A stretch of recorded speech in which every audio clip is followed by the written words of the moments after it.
지역에도 봄이 왔습니다. 날씨가 얼마나 화창한지 하나님의 놀라운 은혜와 사랑을 감사하지 않을 수가 없습니다.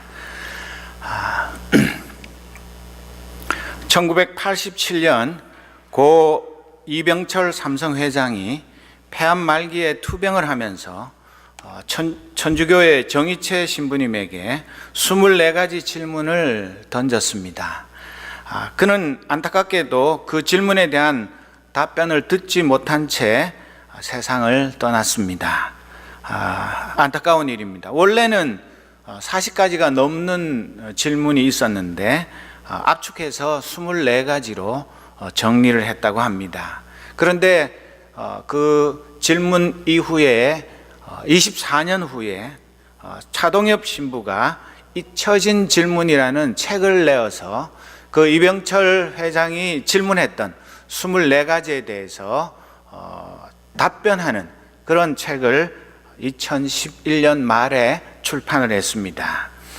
그 밖에도 많은 사람들이 그 24가지 질문에 대해서 나름의 해답을 제시하는 책도 쓰고 글도 쓰고 그래서 많은 자료들이 있습니다. 24가지 질문 중에 15번과 16번이 오늘 본문과 연관이 있어서 제가 읽어드리겠습니다. 여러분들도 이 질문에 대해서 나름의 해답을 한번 생각해 보시기 바랍니다. 15번째, 신앙이 없어도 부귀를 누리고 악인 중에도 부귀와 안락을 누리는 사람이 많은데 신의 교훈은 무엇인가? 16번째, 성경의 부자가 천국에 가는 것을 낙타가 바늘구멍에 들어가는 것에 비유했는데 부자는 악인이란 말인가? 이렇게 15번과 16번째 질문을 던졌습니다. 그런데 여러분들은 이 질문을 잘 생각해 보면 우리나라 최고의 부자였던 사람도 죽음 앞에서 두렵고 떨리고 또 자기 그 자격지심도 있고 자기 양심의 가책도 있어서 이런 질문들을 던진 것을 알 수 있습니다. 근데 질문을 하는 것은 누구나 할 수 있지만 답변은 아무나 할 수 있는 것이 아닙니다. 그렇기 때문에 오늘도 돈 없이는 하루도 살 수 없는 이 자본주의 세상에서 돈과 씨름하면서 저와 여러분은 살아가고 있습니다. 예수님은 오늘 본문에 나오는 부자 청년과 대화를 하면서 우리에게 무엇을 가르쳐주고 계시는지 살펴보도록 하겠습니다. 오늘의 주인공은 부자 청년입니다. 부자인데다가 청년입니다. 저는 참 부럽습니다. 저도 언제 한번 그래 봤으면 소원이 없겠는데 이미 부자도 아니고 청년도 아닙니다. 여러분들은 아직 기회 많으니까 한번 되어 보시기 바랍니다. 누가복음 18장 18절에 보면 그 부자 청년을 뭐라고 말했냐면 번역마다 조금씩 다른데 관원, 지방관리, 종교 지도자라고 옮겼습니다. 그러니까 부자에다가 또 사회적인 지위도 있고 또 젊습니다. 완전히 모든 스펙 빵빵하게 다 갖췄고 거기에다가 금상첨화로 신앙생활도 아주 성실하게 잘한 사람이라고 말합니다. 예수님이 말씀하시는 계명들을 어릴 때부터 나는 다 지켰습니다. 그 말고 또 지킬 게 있습니까? 이렇게 물어볼 정도로 신앙생활도 완벽한 그런 사람이었습니다. 이런 사람이 있으면 얼른 사위 삼고 싶지 않습니까? 신미아 집사님. 정말 이런 사람만 있다면요, 눈 감고 찜해가지고 우리 사위 삼았으면 좋겠습니다. 이런 사람이 예수님을 만나러 와서 이야기를 했는데 여기 마태복음에는 그렇게 기록되어 있지 않지만 마가복음 10장 17절에는 보면 얼마나 예수님을 만나기를 소원했고 또 그분 앞에 나와서 자기가 질문하고 싶은 것이 간절했냐 하면 달려와서 꿇어 앉아서 예수님에게 질문을 했다고 합니다. 여러분, 지금까지 살면서 그래 본 적 있습니까? 대학 다니면서 또 대학원 다니면서 교수님 앞에 가가지고 달려가가지고 교수님 앞에서 꿇어 앉아서 선생님 저에게 이 질문에 대해서 답변해 주십시오. 그런 제자 없죠. 그냥 당신은 내가 낸 등록금 가지고 먹고 사니까 내가 묻는 거에 대해서 성실하게 답변할 의무가 있어. 이런 식으로 하는 것인데, 이 모든 것을 다 갖춘 사람이 많은 사람들이 보는 데서 채신머리도 없이 뛰어와가지고 꿇어 앉아서 선생님이요 이러면서 질문을 던졌다는 것은 이 사람 마음속에 그 질문에 대한 간절함이 얼마나 지극했는가 하는 것을 우리가 알 수 있는 것입니다. 그런데 그가 무슨 질문을 던졌습니까? 선생님, 제가 무슨 선행을 해야 영생을 얻을 수 있습니까? 이 사람의 질문의 초점은 뭡니까? 영생입니다. 선생님, 제가 다른 거 아무것도 부러운 거 없는데 딱 한 가지 궁금하고 해결되지 않고 아무도 답을 알려줄 수 없는 것이 영생에 관한 것인데 제가 그거 꼭 갖고 싶거든요. 정말 저는 영생을 사모하는데 그 해답을 저에게 오늘 꼭 가르쳐 주십시오. 선생님이 여기에 오시기까지 내가 얼마나 애타게 기다렸는지 모릅니다. 그런 마음으로 이야기를 하는 것입니다. 그런데 이 청년의 질문의 핵심은 선행은 곧 영생이다, 이런 등식이 성립하는 것입니다. 내가 무슨 선행을 해야 영생을 얻을 수 있느냐? 그렇지 않습니까? 선행을 하면 영생을 얻고 선행을 안 하면 영생을 못 얻는다, 그런 얘기입니다. 여러분들은 어떻게 생각하십니까? 선행을 많이 하면, 선행이 그냥 남들보다 훨씬 엄청나면 영생은 따놓은 당상입니까? 그렇지 않습니다. 이 질문은 어떤 질문이든 간에 정확한 질문 속에는 해답도 들어있다고 말합니다. 그런데 이 질문은 정확하지가 않아요. 헛다리를 짚은 것입니다. 선행과 영생을 이렇게 등식으로 단정하는 것 자체가 잘못된 것입니다. 그래서 자기는 지금까지 선행도 하고 또 계명도 지키고 모든 것을 다 하면서 살았는데 그래도 마음에 내가 영생을 얻었다는 확신이 없는 겁니다. 그렇기 때문에 자기가 생각할 때 예수님한테 달려가서 무릎을 꿇고 물어보면 틀림없이 해답을 가르쳐 주실 것이다, 그런 마음으로 와서 물어본 것입니다. 그런데 마가복음과 누가복음에 똑같은 이 이야기가 기록되어 있는데 거기에는 보면 이 부자 청년이 예수님을 그냥 선생님이 아니라 선한 선생님 그렇게 불렀습니다. 자기가 생각하는 게 예수님이야말로 다른 수많은 선생님들이 그때도 있었습니다. 지금도 선생님 얼마나 많습니까? 어디 여러분들 한국이든 미국이든 세계 어디든 가서 그 나라 말로 사람 많은 데 가서 선생님 불러보십시오. 다 쳐다봅니다. 나 불렀나? 자기가 선생님 학교 선생님이든 유치원 선생님이든 그렇게 부르는 이 많은 선생님이 아니라 선한 선생님. 그렇기 때문에 자기가 이 선한 일, 선행을 이 예수님에게 물어보는 것입니다. 그런데 이게 진짜 자기가 예수님의 선하심을 알아서 그런 건지 압을 하기 위한 것인지 그거는 잘 모릅니다. 그런데 예수님은 선한 선생님 얼마나 듣기 좋습니까? 저보고 누가 선한 목사님 그러면 기분이 괜히 좋아가지고 표정 관리하고 그래야 될 텐데 이 사람이 선한 선생님이라고 무릎을 꿇고 예수님을 불렀는데 예수님은 단호하게 그거 아니다, 어찌하여 나를 선하다고 하느냐, 오직 하나님 한 분 외에는 선하신 분이 없다. 왜 나보고 선한 선생님이라고 엉뚱한 이름을 붙이냐, 나 아니거든, 그렇게 말씀하신 것입니다. 그런데 우리 주님이 진짜 선한 선생님 아니십니까?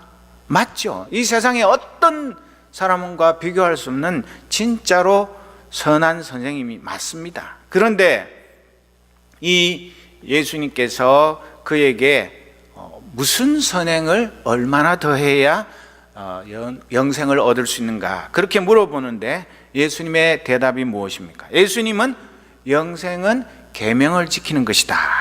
그래서 네가 계명을 지켰냐, 생명에 들어가려면 계명들을 지키라, 그렇게 말하고 있습니다. 여러분, 이 말을 오해하면 안 됩니다.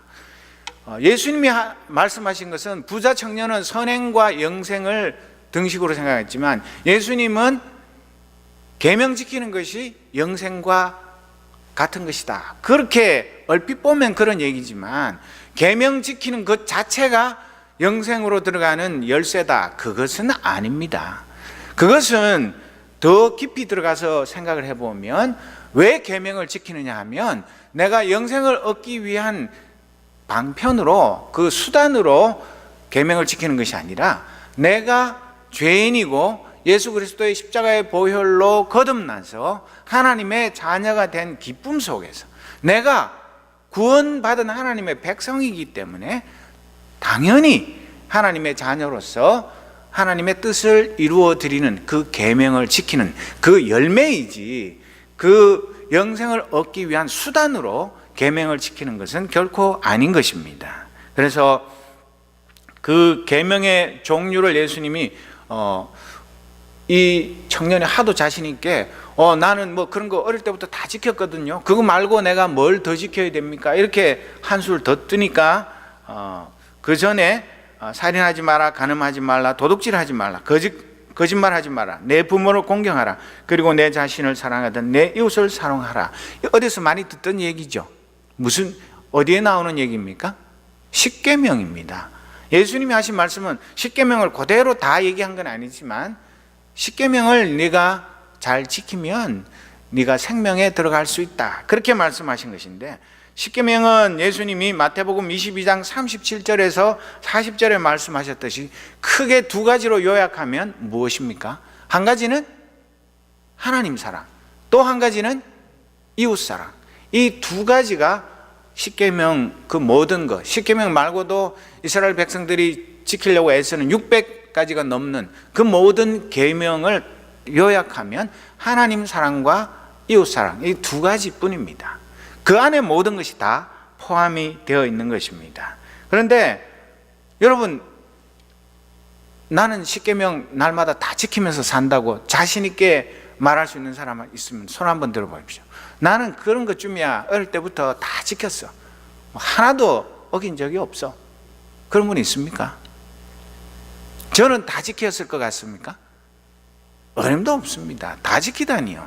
하루에도 몇 번씩 아마 교통순경이 그 스티커 끊듯이 하면 딱지가 너무 많아가지고 감당을 못할 정도로 그렇게 많이 어기면서 살아가는 것이 저와 여러분의 실상입니다. 그런데 그 지키지도 못할 십계명을 다 지켜야 영생을 얻는다. 그렇게 되면 이 세상에 구원을 얻고 영생을 얻을 사람이 단 한 사람도 없게 되는 것입니다. 예수님이 그렇게 불가능한 이야기를 해답이라고 제시하는 것이 결코 아닌 것입니다. 그래서 오늘 이 이야기는 굉장히 단순한 이야기 같지만 그 안에 깊은 뜻이 담겨 있는 것입니다. 그런데도 이 부자 청년은 나 그거 어릴 때부터 다 지켰는데요, 그거 말고 뭐 또 지켜야 될 거 있으면 말씀해 주십시오. 내가 다 지켰는데도 내 마음속에는 아직도 영생에 대한 확신이 없습니다. 그렇게 얘기를 하고 있는 겁니다. 정말 대단한 사람인 것을 우리는 알 수 있습니다. 그런데 예수님은 그 청년의 이야기에 뭐라고 대답하십니까? 만일 내가 우리 이 옛날 번역에는 온전해지기를 원한다면, 그렇게 얘기하죠. 내가 온전하고자 할진대, 이것이 내가 완전해지기를 원한다면 뭐라고요?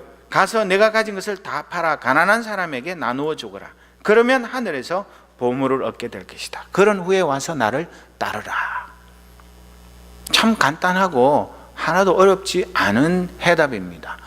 그렇게만 하면 영생을 얻는다는데, 여러분, 이 세상에서 내가 영생을 돈으로 살 수 있습니까? 돈으로 살 수 있다면 부자들은 다 영생 얻겠네요. 돈 얼마가 있으면 영생을 얻을 수 있습니까? 영생을 무엇으로 얻을 수 있는 것입니까? 돈으로? 내가 열심히 기도한다고? 내가 뭐 착한 일을 많이 한다고? 이 영생은 그렇게 해서 되는 것이 아닙니다. 그런데 예수님은 그 청년이 진짜 영생을 얻고자 하는 열심이 있었던 것을 비웃거나 꾸짖거나 그렇게 하지 않으셨습니다. 그의 순수한 마음을 그대로 받아서 정확한 대답을 알려주고 있습니다. 그래서 이 영생에 대한 추구하는 마음, 이병철씨만 그런 게 아니라 죽음을 앞두면 제 아무리 간이 크고 뭐 나는 죽고 나면 끝이야, 나는 뭐 죽고 나면 아무 미련도 없어, 그렇게 얘기하는 사람이라도 죽고 난 후의 삶에 대해서 근심도 하고 내가 죽고 나면 어떻게 되는 거지? 지금까지 내가 아무리 착하게 산다고 노력했지만 그거 가지고 내 다음 생에 대한 아무런 보장이 안 되는데 나는 어떻게 되는 거야? 그런 불안한 마음, 두려운 마음을 갖게 되어 있는 것입니다. 그런데 이 청년에게 예수님이 말씀하신 그 까닭은 재산을 얼마가 되는지는 모르지만 그 많은 재산을 몽땅 다 팔아가지고 가난한 사람들에게 주기만 하면 그 엄청난 재산의 사회 기부, 그것이 곧 영생을 얻는 것하고 같은 것입니까? 예수님이 하신 말씀은 그것이 아닙니다. 그렇다면 부자들은 다 영생 얻겠네요. 죽기 전에 까짓 거 뭐 죽고 나서 자식 주나 남 주나 자식 줘봐야 싸움이나 할 거고 허랑방탕하기 딱 좋은데 그냥 몽땅 가난한 사람들한테 다 주고 죽으면 다 영생 얻겠네요? 그런 거 아니죠. 그런 얘기가 아니라 이 부자 청년의 영적인 아킬레스건이 바로 이 많은 재산입니다.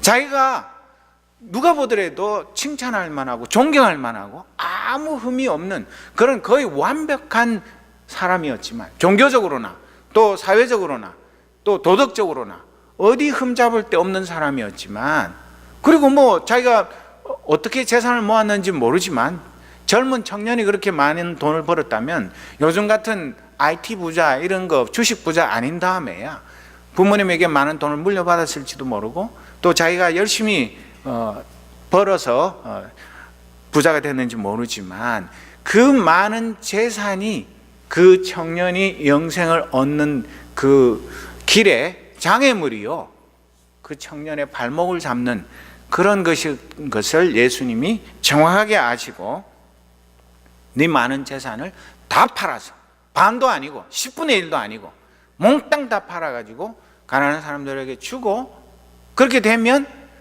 네가 거지가 되는 것이 아니라 하나님 나라의 보물을 쌓게 되는 것이다. 이 땅에 있는 거 언젠가 다 없어지고 내가 죽고 나면 누가 어떻게 할지도 모르는 그 재산이 가난한 사람들에게 다 나눠주면 그 헛된 재산이 하나님 나라에 영원히 썩지 않는 그런 보물이 되는 것, 그렇게 하고 난 다음에 나한테 와서 내 제자가 되어라, 나를 따르라, 그렇게 말씀하신 것입니다. 여러분, 얼마나 간단하고 너무나 명확한, 이거 뭐 예수님 말씀이 알쏭달쏭한 그런 게 아니라 분명한 해답을 제시를 하셨습니다.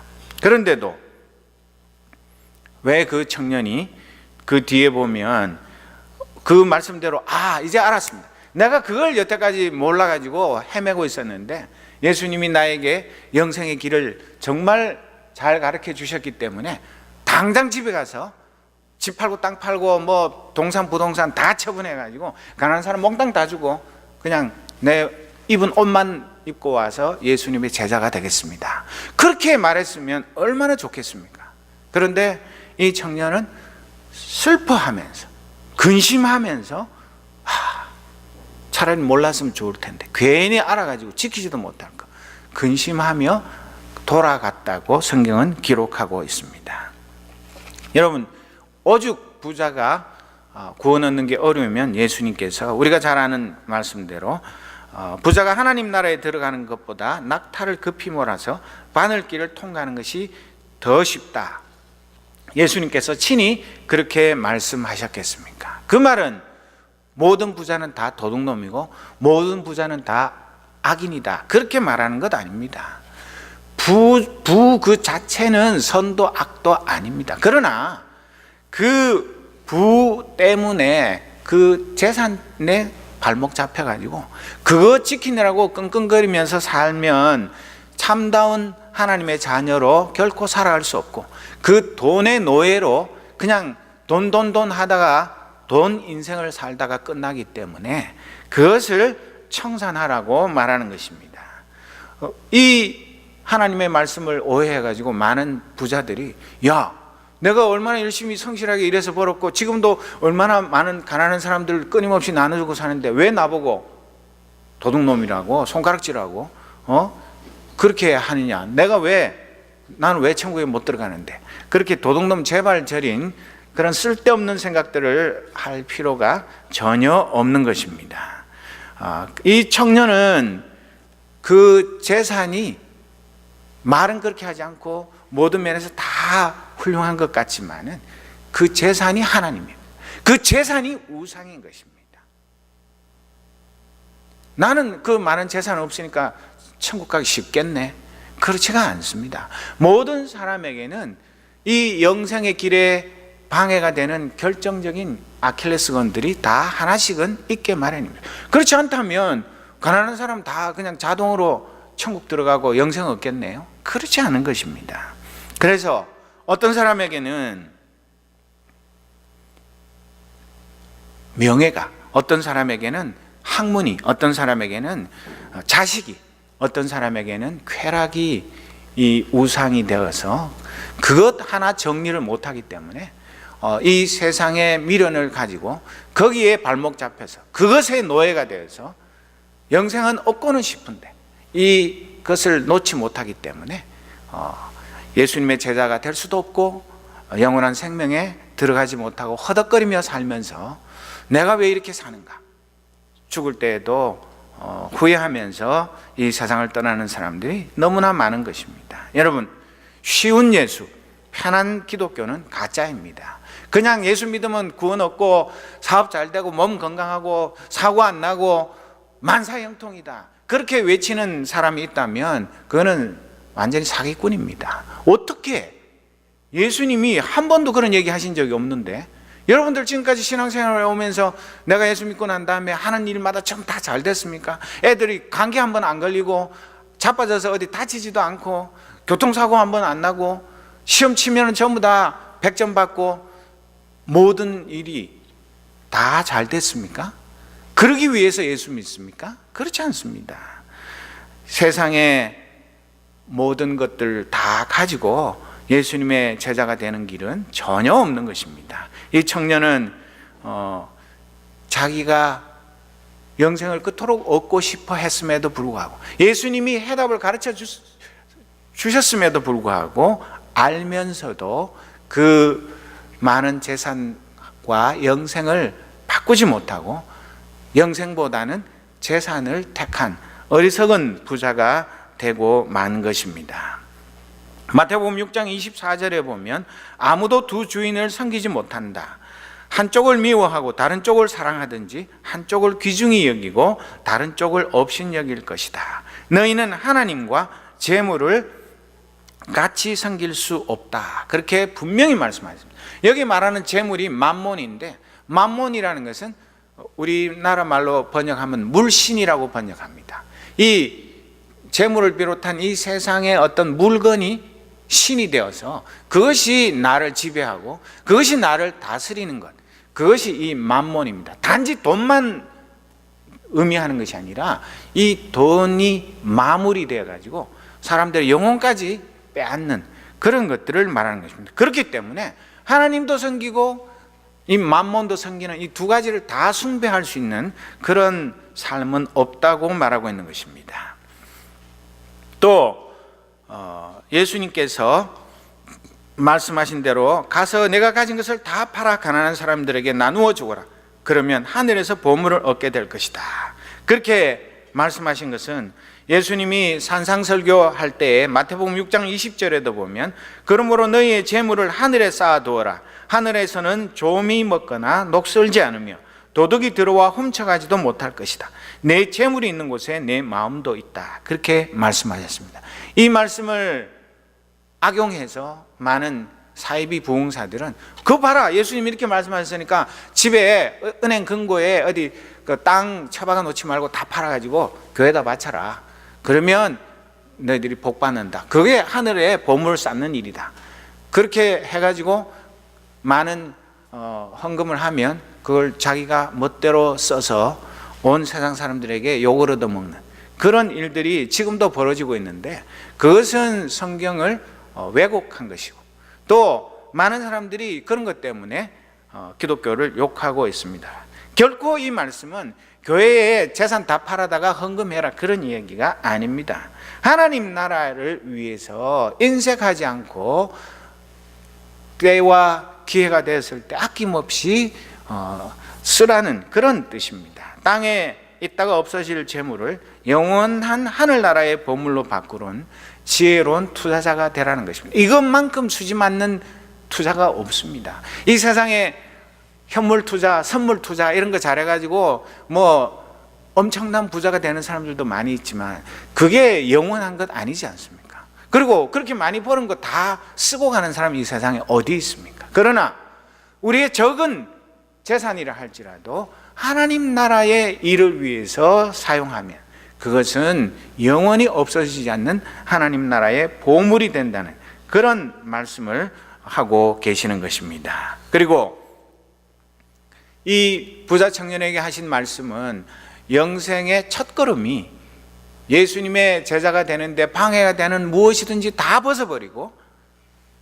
홀가분한 그런 몸과 영혼으로 예수님의 뒤를 따르라고 그렇게 말씀하는 것입니다. 여러분, 우리 남자 성도들은 대부분 다 군대 갔다 왔겠는데, 군대 가면서 내가 집에서 입던 옷 다 입고 머리도 그대로 하고 그냥 군대 가서 자고 싶으면 자고 먹고 싶으면 먹고 아무 데나 가고 싶으면 가고 그런 군인 보셨습니까?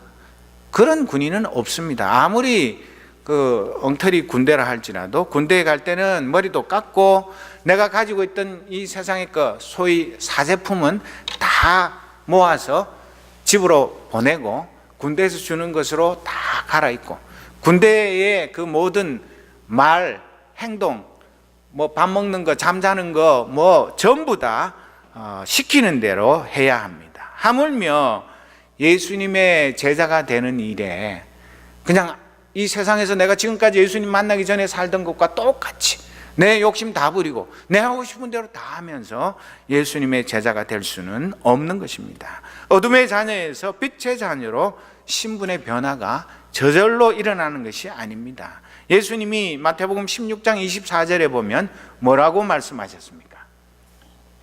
만일 누구든지 나를 따라오려면 자기를 무엇하고? 부정하고 부인하라는 말이죠. 자기 십자가를 지고 나를 따르라. 누구든지 자기 목숨을 건지려고 하는 사람은 잃을 것이다. 그러나 누구든지 나를 위하여 자기 목숨을 잃는 사람은 얻을 것이다. 너무나 명확한 말씀입니다. 예수님의 제자가 되려면 첫 번째 해야 할 일은 나는 이제부터 죽었습니다. 나는 이전에 내가 아닙니다.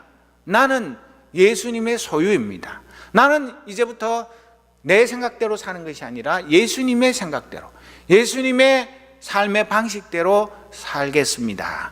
그렇게 하는 것이 자기를 부정하는 것입니다. 그리고 내 십자가를 져야 합니다. 내 십자가 내 대신 누가 좀 져주면 안 될까?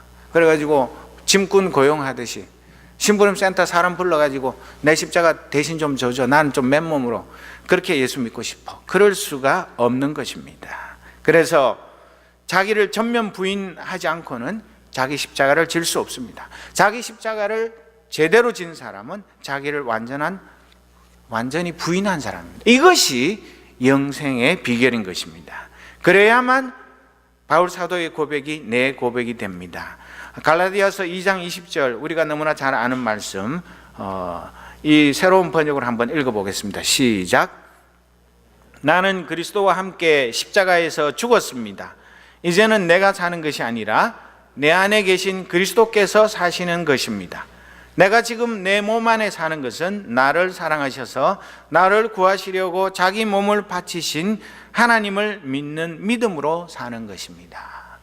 내가 완전히 죽지 않기 때문에 부활하신 주님의 그 은혜, 그 사랑, 그 능력을 덧입지 못하고 이것도 저것도 아닌 어정쩡한 상태로 예수를 믿는 것 같기도 하고 아닌 것 같기도 하고 내가 하나님의 자녀인 것 같기도 하고 아닌 것 같기도 하고 이렇게 내 정체성의 혼란을 가지고 오면서 갈팡질팡하면서 살아가는 사람들이 왜 그러냐면 내가 예수 그리스도의 십자가에 나도 완전히 죽지 않았기 때문에 부활하신 주님을 내 삶에 모시지 못하는 것입니다. 그뿐만 아니라 갈라디아서 5장 24절 25절 말씀에 보면 그리스도 예수께 속한 사람은 자기 육체를 정욕과 욕망과 함께 십자가에 못 박았습니다.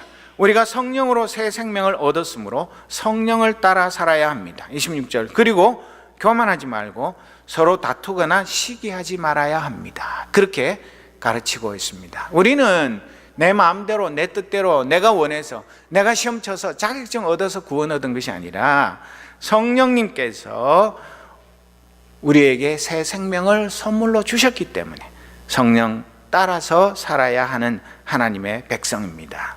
영생은 죽어서 천국 가는 것이 영생이 아닙니다. 거기서 영원히 죽지 않고 사는 것, eternal life, 그것만이 영생이 아닙니다. 그 전에 우리가 해야 할 일은 요한복음 17장 3절 말씀에 보면 영생은 한 분이신 참 하나님과 아버지께서 보내신 자 예수 그리스도를 아는 것입니다. 여기 안다는 것은 머리로 이해하고 책을 읽어서 아는 그런 지식을 말하는 것이 아니라 부부가 서로가 부부 생활을 하면서 속속들이 온몸으로 다 아는 것 같은 그런 알을 말하는 것입니다. 그래서 영생은 죽어서 내세에서 영원히 죽지 않고 사는 그거 이전에 이 세상에 살아있으면서 한 분이신 참 하나님과 그 하나님 아버지께서 우리에게 구원자로 보내주신 예수 그리스도를 인격적으로 만나서 그분과 사귀고 그분과 더불어 날마다 살아가는 것, 그것이 바로 진정한 영생의 의미입니다. 왜 그렇습니까? 요한복음 14장 6절에 보면 예수님께서 대답하셨습니다. 내가 바로 그 길이요, 그 진리요, 그 생명이다. 나를 통하지 않고는 아버지께로 올 사람이 없다. 예수님만이 영생으로 가는 길이고 영생으로 가는 참된 진리요, 영생 그 자체입니다. 영생은 영생 불멸만을 뜻하지 않습니다. 오히려 이 영생은 영화로운 생활, 영화로운 삶, Glorious life with Jesus Christ, 이것이 진정한 의미에서의 영생인 것입니다. 하나님 아버지와의 관계가 회복되어서 이 땅에서 하늘의 영광과 기쁨을 누리면서 사는 것. 이미 우리가 예수님의 제자가 되고 우리가 나를 부인하고 내 십자가를 지고 예수님의 뒤를 따르는 삶을 사는 그 순간부터 우리는 영생을 선물로 받은 사람들입니다. 이미 우리는 영생을 내 것으로 삼은 하나님의 백성들입니다. 그래서 요한일서 5장 20절 말씀에 보면 하나님의 아들이 오셔서 우리에게 깨달을 수 있는 능력을 주셨기에 이제 우리는 진리이신 하나님을 알 수 있게 되었습니다. 우리의 생명은 참되신 하나님, 곧 그분의 아들 예수 그리스도 안에 있습니다. 그는 참 하나님이시며 영원한 생명이십니다. 그렇게 말하고 있습니다. 영생이 따로 있는 것이 아닙니다. 영생은 바로 예수님 그분이 영생입니다. 그분을 나의 스승으로, 나의 구세주로, 나의 왕으로, 나의 사랑하는 님으로 모시고 살아가는 그 삶이 영생에 동참하는 삶이 되는 것입니다. 우리의 생명이 예수 그리스도 안에 있습니다. 하나님, 그리고 예수님, 그리고 우리가 이 세상에서 우리가 이 불완전하고 죄 많고 허물 많은 그 상태 그대로 하나가 되어서 살아가는 것, 이것이 최고의 기적이요 은혜요 사랑입니다. 그것은 요한복음 17장 21절에 예수님께서 마지막 대제사장의 기도를 드리신 말씀에 기록되어 있는데, 아버지께서 제 안에 계시고 제가 아버지 안에 있는 것 같이 믿는 사람들이 다 하나가 되게 하여 주시고 그들도 우리 안에 있게 하셔서 아버지께서 저를 보내셨다는 것을 세상이 믿게 하여 주십시오. 하나님 아버지가 예수님 안에 계시고 예수님이 하나님 아버지 안에 이 세상에 계실 때도 그렇게 계셨고, 우리도 다 이렇게 뿔뿔이 흩어져서 다르게 살아가지만 예수 그리스도 안에서 하나가 되었어요. 우리 모든 크리스천들이 하나님과 예수님과 그 안에 같이 살아가는 삶, 이것이 바로 우리가 이 땅 위에서 하나님의 선물인 영생을 누리며 살아가는 놀라운 은혜요 축복인 것을 성경은 가르쳐주고 있는 것입니다. 사랑하는 믿음의 형제 자매 여러분, 우리 다 같이 오늘 주신 이 말씀 앞에 나 자신의 영적인 상태를 점검해 봅시다. 나는 지금 영생을 얻은 하나님의 자녀 맞습니까? 아니면 교회에 출석하지만 구원의 확신도 영생의 기쁨도 모르고 살아가는 사람입니까? 내게는 영생을 얻으려는 부자 청년의 열망이 있습니까? 아직도 내가 포기하지 못한 우상은 무엇입니까? 내가 예수님의 제자로 살아가는데 결정적인 장애물은 무엇입니까? 아직도 세상에 미련을 가지는 것은 없습니까? 오늘 밤에 하나님께서 내 생명을 거두어 가신다 하더라도 나는 조금도 두려움도 미련도 없이 기쁨으로 영광의 주님을 만날 준비가 되어 있습니까? 나는 천국에 얼마나 보물을 쌓아 놓았습니까? 내가 예수님의 제자로 복음을 전하며 이웃을 내 몸처럼 사랑하며 살아서 하나님께 영광을 돌리는 예수님의 제자의 삶을 살아가고 있습니까? 우리도 어리석은 부자 청년처럼 영생을 헛된 세상의 재물과 바꾸지 않도록 지혜로운 마음, 결단하는 용기를 주옵소서. 이것이 오늘 우리의 기도가 되어야 할 것입니다. 이 시간에 내가 주인 삼은 이 찬양을 들으면서 우리 다 같이 하나님 앞에 조용히 기도하는 시간을 갖겠습니다. 아버지 하나님, 나에게 영생을 선물로 주신 것 감사합니다. 정말 이 영생을 받은 자로서 하나님의 영광을 위해 살아가는 거룩한 하나님의 자녀가 되게 해 주옵소서. 그렇게 기도하고 아직도 영생의 확신이 없는 우리 믿음의 형제 자매들이 있다면 오늘 이 시간에 부자 청년에게 가르쳐 주셨던 그 하나님의 진리를 가르쳐 주셨는데 나도 이 세상의 모든 것 다 버리고 예수님의 뒤를 따르는 영생을 소유한 하나님의 백성으로 살아가게 하옵소서. 우리 이 시간에 조용히 하나님 앞에 기도하는 시간을 갖겠습니다. 내가 주인 삼은 모든 것 내려놓고 내 주 되신 주 앞에 나가 내가 사랑했던 모든 것 내려놓고 주님만 사랑해.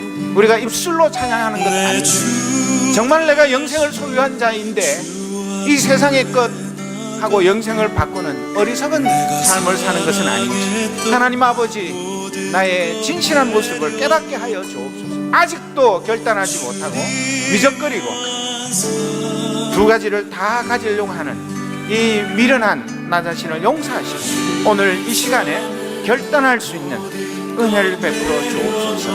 우리가 함께 기도하고 또 영생을 선물로 받은 하나님의 백성, 진짜 우리가 이 세상의 것 아무 미련 없이 하나님만 바라보며 천국의 보물을 쌓는 지혜로운 자로 살아가게 하옵소서. 이 시간 간절히 기도하는 시간 가져주시옵소서.